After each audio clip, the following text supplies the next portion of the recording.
If you enjoy exploring ancient wisdom, consider subscribing and turning on the notification bell.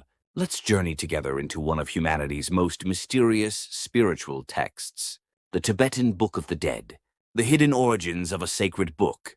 Greetings, friends.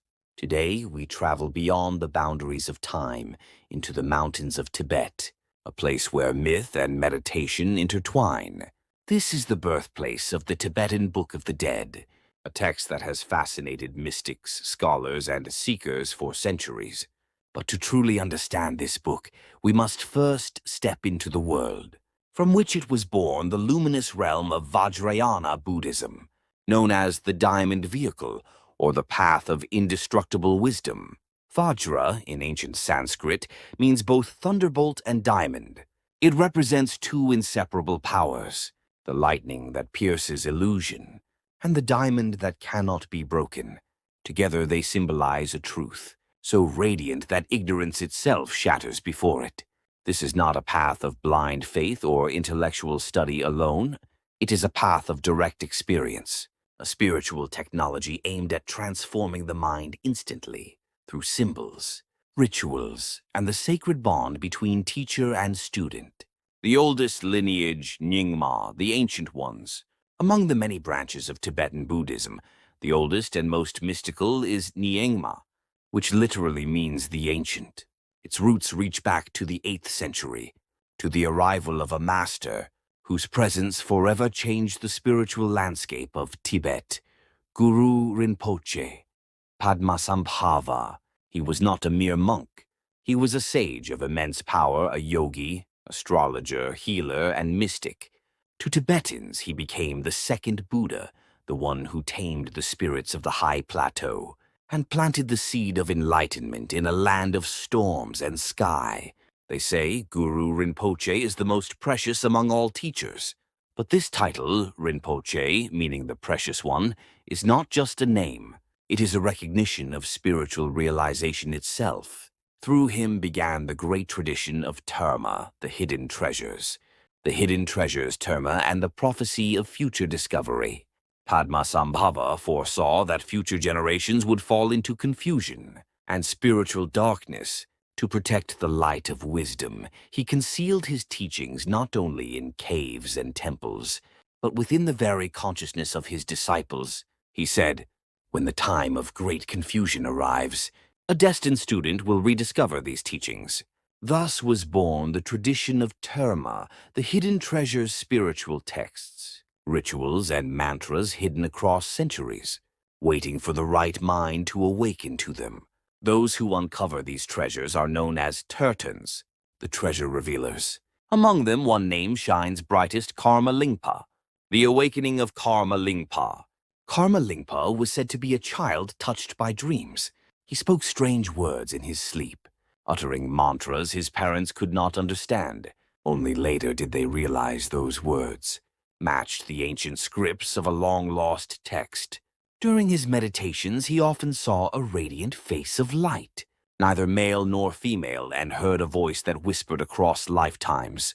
It was the voice of the Dakini, the sky-dancing goddess of wisdom. The mystery of the Dakini. Dakini in Sanskrit means she who flies in the sky. But the sky here is not the space above our heads. It is the vast expanse of consciousness itself. The Dakini appears in 3 forms: the outer, the inner, and the secret. The outer Dakini manifests as a woman in human form, a teacher, a muse, or sometimes a stranger, whose words awaken sudden understanding. She is the mirror in which a seeker sees the reflection of their own wisdom. The inner Dakini is the voice of intuition within the meditator, the soft whisper that arises when the mind becomes perfectly still. It is not a voice heard by the ears, but by the heart. The secret Dakini has no form at all. She is pure awareness, the unbounded, luminous nature of reality itself. She is not someone, she is that which is.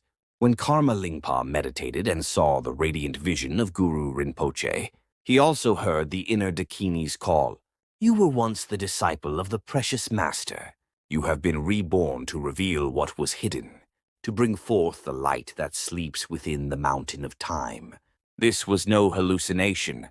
It was a moment of awakening, the convergence of memory, destiny, and enlightenment. Uwamuwao, the pilgrimage to the hidden cave. Guided by dreams and the whisper of the Dakini, Karma Lingpa journeyed to Mount Nam in eastern Tibet, a sacred place said to touch the sky. For days he fasted and meditated in silence, until he felt a faint vibration beyond the cave wall. Then the voice returned. Here lies the seed of truth. The treasure sleeps behind this stone.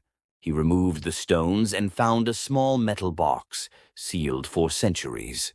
Inside were palm leaf manuscripts inscribed in a language of light.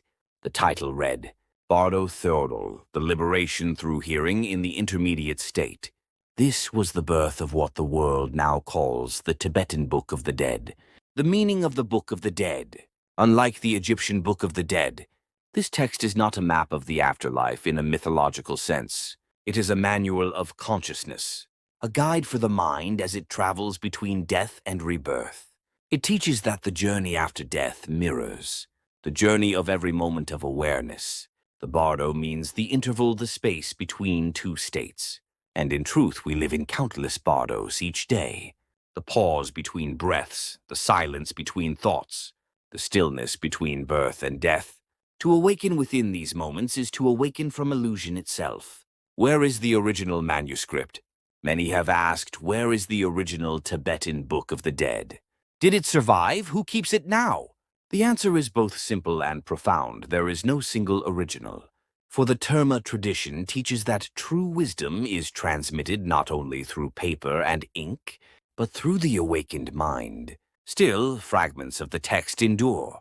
In the archives of Tibetan monasteries, in the refugee communities of India and Nepal, and in great libraries of the world.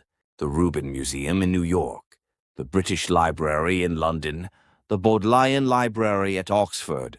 Even within China, where Tibet now lies under administrative control, partial copies remain safeguarded in monasteries and cultural institutions. But no government, no museum, and no collector holds the one and only original, because the real text was never bound by a single form. The Tibetans say, the true original is not on paper, it lives within the human heart. Each time we read its words and glimpse a deeper truth about life and death, we rediscover that original once again. Beyond death and rebirth, the philosophy of continuity. At the core of the Tibetan Book of the Dead is a radical message. Death is not an end but a mirror. When the body dissolves, what remains is awareness, naked, luminous, infinite. If one recognizes it, liberation arises instantly. If not, the mind drifts into illusion, creating new worlds, new bodies, new lives.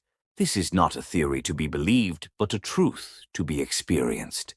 In every meditation, we practice dying. Letting go of identity, thought, and form. We rehearse the art of awakening within the bardo so that when death comes, we can meet it as an old friend.